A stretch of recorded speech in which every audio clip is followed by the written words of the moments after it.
Hey everyone, ready for a deep dive into something interesting? Today we're going to tackle job dissatisfaction. Ooh, yeah. Not just surface level stuff, Right. but what really makes us unhappy at work.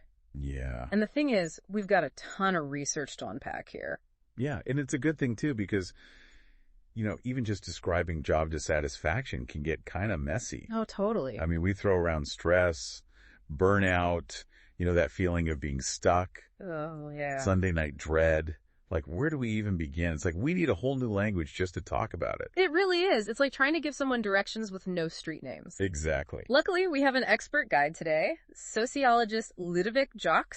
Yes. And he calls this the psychosocial cacophony, which I love. Yeah. And his research is, really eye-opening. And you know what's so fascinating about it? What's that? He really points out that all these different terms, while helpful in some ways, actually make it harder to solve the problem. Oh, interesting. How so? Because it's like we're trying to fix a leaky faucet when we don't even know where the pipes are. Okay, that's a great analogy. Yeah. So where do we even begin to untangle all of this? Well, Jacques' work takes us back in time a little bit. Okay.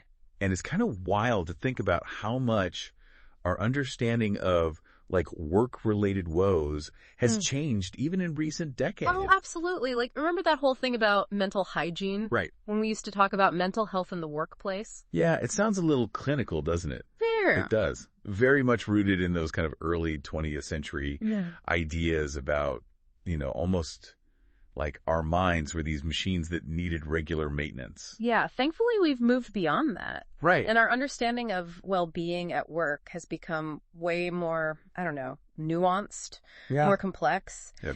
And Jacques actually uses this really interesting example from Doctors Without Borders. Oh, wow. And this really stuck with me. Yeah. Because, we all know the incredible work that they do. Absolutely. Responding to crises all over the world under intense pressure. Right.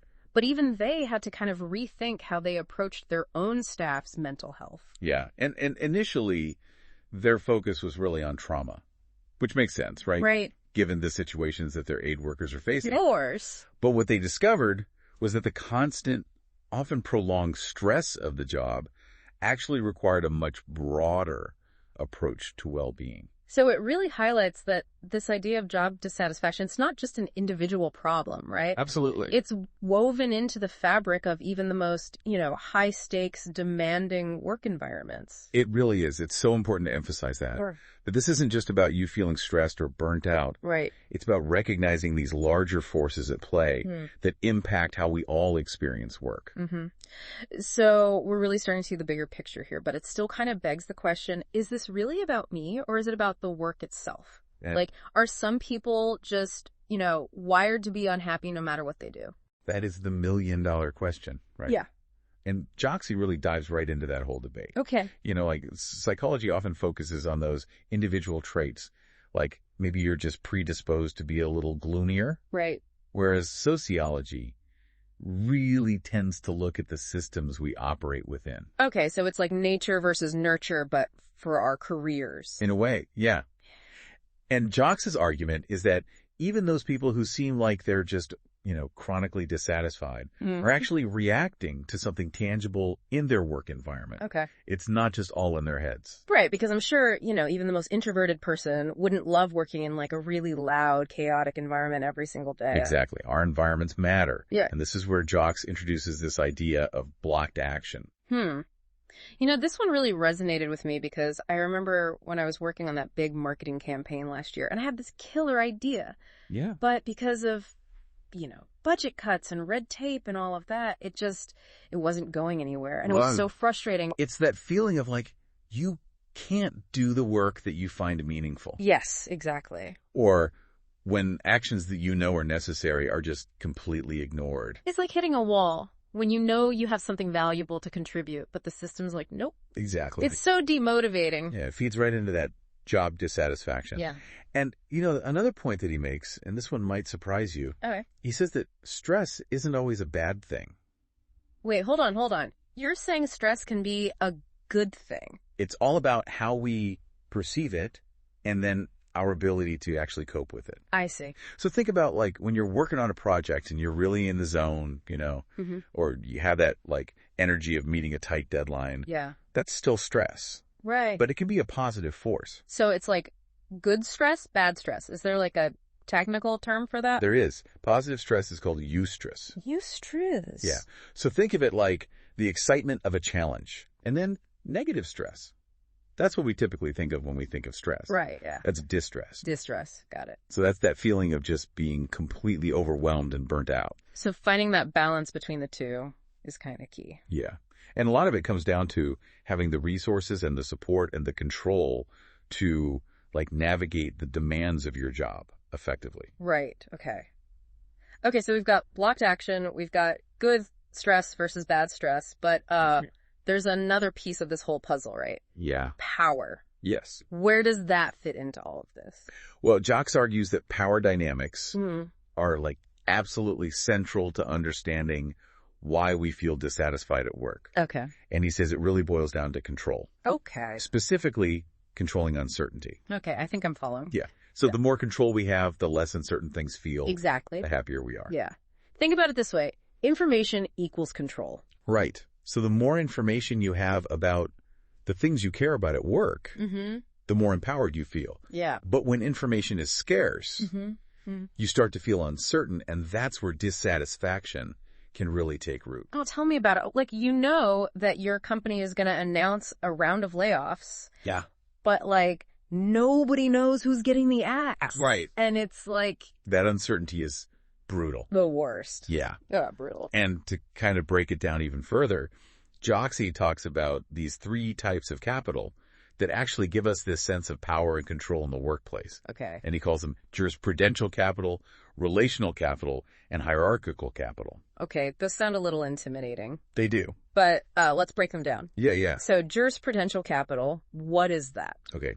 So think of jurisprudential capital as like knowing the rules of the game. Okay. Both the official ones and, the SOCAN ones. It's understanding the norms, the history of your organization, even like those little loopholes that everyone seems to know except for you. Right. Like, that one coworker who just like knows exactly who to go to get a favor or to get something approved. Exactly. Even if it means like bending the rules a bit. Yes. They've got that jurisprudential capital. They've got it on lock. Yeah, exactly. So then you've got relational capital, which that one's a little bit more straightforward. Okay. It's all about who you know and the strength of those relationships.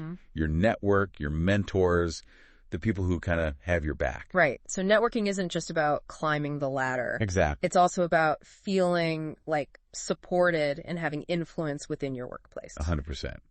And then finally you have that hierarchical capital. Okay. And that was pretty much what it sounds like. It's your position on that organizational chart. Just good old-fashioned authority. Exactly. Yeah. That one's pretty self-explanatory. But what happens when all of those are like misaligned? Yeah. Like what if you have tons of relational capital, but very little hierarchical capital? That's where things get really interesting and potentially messy. Right. So let's say you're like super well connected, you're respected by your colleagues, you have high relational capital, but you're stuck in like low level position with very little decision-making power. Right. So you have very little hierarchical capital. That mismatch can breed a lot of frustration, a lot of dissatisfaction. Oh, yeah. It's like you have all the ideas and, everyone thinks you're brilliant. Yeah. But you don't have the actual authority to put any of those ideas into action. Talk about blocked action. Right. Exactly. And I'm sure on the flip side, you could have someone with tons of hierarchical capital. Right. Like they're the boss, they call the shots. They're at the top. But they have no relational capital. But nobody likes them. Nobody wants to work with them. Exactly. They're in for a whole other set of problems. A whole different set of problems. It's like that old saying, if you're a manager, nobody likes you. Right, exactly. So it's all about finding that, it's a balance. That balance. Yeah. Yeah. Making sure all those different types of capital are, at least not clashing too much. And it all ties back to that uncertainty and dissatisfaction. Right, yeah. Right, yeah. when those different forms of capital are kind of out of whack, it creates that uncertainty, which can make us feel really powerless and ultimately unhappy in our work. This is so helpful. So, like, if I'm feeling dissatisfied at work, it's worth me, like, sitting down and thinking, absolutely, okay, what kind of capital am I lacking here? Yeah. Where's the mismatch? 100%. And, it's not always easy to change those things, right, but just being aware of them can be a really, really powerful first step. So insightful. Thank you so much for taking us on this deep dive into job dissatisfaction. My pleasure. It's a topic I'm very passionate about. It's amazing how much sociology can teach us about our own work lives. I know, it's so fascinating. It really is. And for our listeners, if you've ever felt stuck or frustrated or just, unhappy at work, it's not always just you. Right. Job dissatisfaction, as we've learned today, is complex. Absolutely. It's influenced by, things within us and around us. Mm-hmm. And understanding those is just the first step to creating positive change. I love that. So, until next time, keep learning, keep asking questions, and keep diving deep.